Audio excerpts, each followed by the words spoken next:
Da Faculdade de Talentos Humanos, eu sou o professor George, diretor acadêmico, e estou aqui para apresentar a vocês o médico infectologista Michel Reis, que gentilmente produziu um vídeo para nós em relação ao Covid-19, essa pandemia no qual nos levou à suspensão das atividades presenciais da nossa instituição. Esse vídeo, pessoal, faz parte do ciclo de formação profissional previsto para o final deste mês de março, no dia 26, e ele foi gravado com o intuito de que vocês possam refletir um pouco sobre essa pandemia em relação a todos os aspectos profissionais ligados à nossa sociedade. Então, ao término, vocês terão um desafio aí proposto por nós, da instituição, e também já adiantado pelo médico Michel. Michel, ele é infectologista pela Universidade Federal do Triângulo Mineiro. Ele é hoje professor da disciplina de Semiologia no curso de Medicina da Universidade Federal do Ceará. Ele é o coordenador do internato do curso de Medicina do Centro Universitário INTA, em Sobral, no Ceará, além de ser o médico responsável clínico pelo Instituto de Saúde Santa Casa de Sobral. Tenham um bom proveito e a gente espera que em breve possamos estar juntos dentro das salas de aula nas nossas dependências dos 3 campi. Sucesso! Olá pessoal, tudo bem?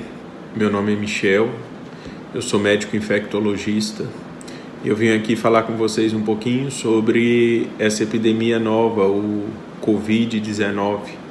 Um vírus que surgiu na China no final de dezembro de 2019 e que recentemente foi decretada uma pandemia, que é uma epidemia em escala mundial, e que já atingiu 179 mil pessoas, com 7.400 casos de óbito, e que mais recentemente tem trazido casos ao Brasil. A gente já ultrapassou 200 casos e ontem foi notificado a primeira morte.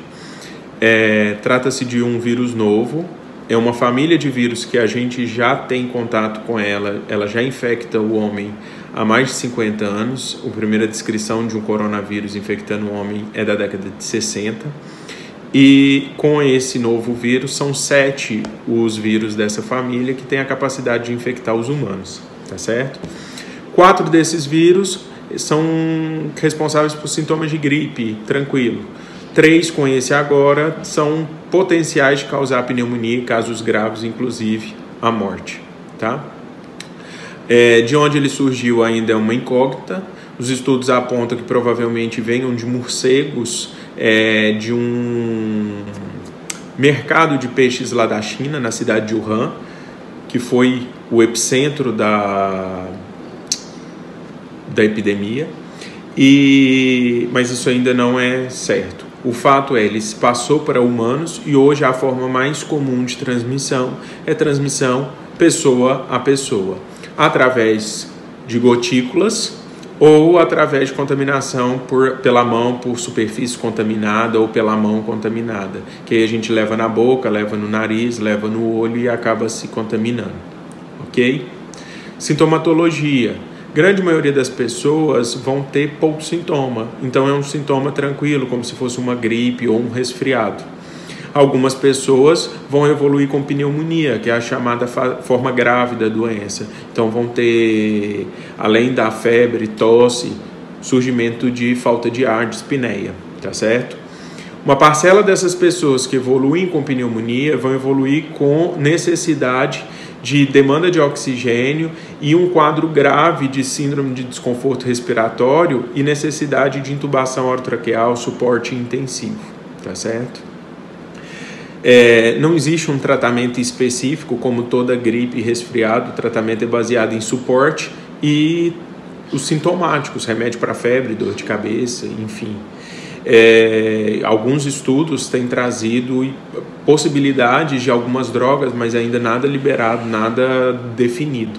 Tá? Não existe vacina e as medidas preventivas mais adequadas são higienização exaustiva das mãos, higienização de superfícies e o uso de máscara quando sintomático respiratório. Então só tem necessidade de utilizar máscara pessoas que tenham sintomas. Pessoas assintomáticas, o que elas devem fazer? Priorizar então a higiene de mão e superfície e manter o chamado distanciamento social, que é ficar em casa, evitar áreas de aglomeração, evitar eventos públicos ou privados que tenham aglomerados de pessoas, evitar supermercado, missa, culto, não é esse o momento. E evitar contato físico.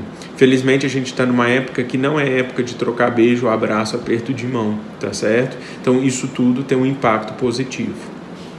Por que do problema da doença? Então, além dela ter uma possibilidade de evoluir de forma grave, é um vírus novo, ninguém tem imunidade contra ele. Então, 100% da população é suscetível, muita gente vai adoecer. Se muita gente adoece ao mesmo tempo, a gente sobrecarrega o nosso sistema de saúde e isso vai gerar morte desnecessária.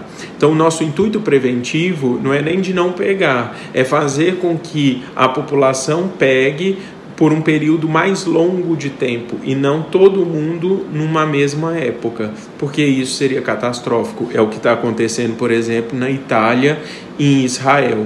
A gente tem que tentar ter um comportamento epidemiológico semelhante a Hong Kong, que tem uma curva bem tranquila. Eu tenho números de casos subindo, mas ao longo de um tempo muito longo. Por quê? Porque a sobrecarga do serviço de saúde é muito menor, tá certo?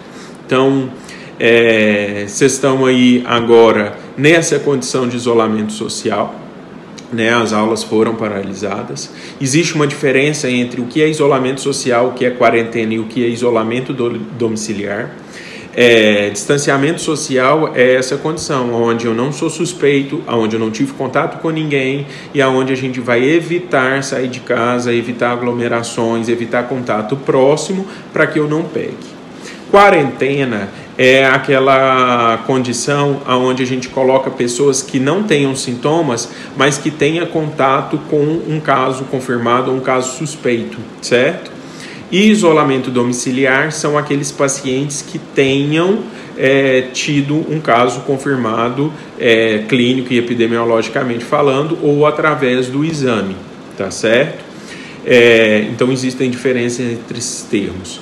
Então, me pediram para fazer esse vídeo apresentando os pontos principais da doença, para que vocês, alunos de cada área, desenvolvam dentro de suas áreas atividades, como atividade, um modelo ou uma hipótese de alguma coisa que possa contribuir para a gente nesse momento de pandemia. Por quê? Porque a gente fala muito de saúde, mas a gente tem implicações em várias áreas. Um exemplo, eu sou médico, a minha esposa é comerciante, o comércio está lá embaixo. Então, o pequeno comerciante, nos próximos meses, vai ter um faturamento mínimo. Qual vai ser a repercussão disso? Como que a gente vai trabalhar com isso? Como que a gente vai sair da crise econômica que essa pandemia tem desenvolvido? Eu, como médico, teoricamente, não tenho que sobrecarregar a minha sala de espera. Por quê? Porque eu não estou falando que eu tenho que evitar aglomerados. Como que eu evito aglomerados e boto 30 doentes me esperando para consulta? Em contrapartida, o que seria bom para isso? Seria bom se eu fizesse telemedicina. Em contrapartida, o CFM, ele proíbe a telemedicina. Então, pessoal de tecnologia aí, o que vocês poderiam pensar a respeito disso? Tá certo?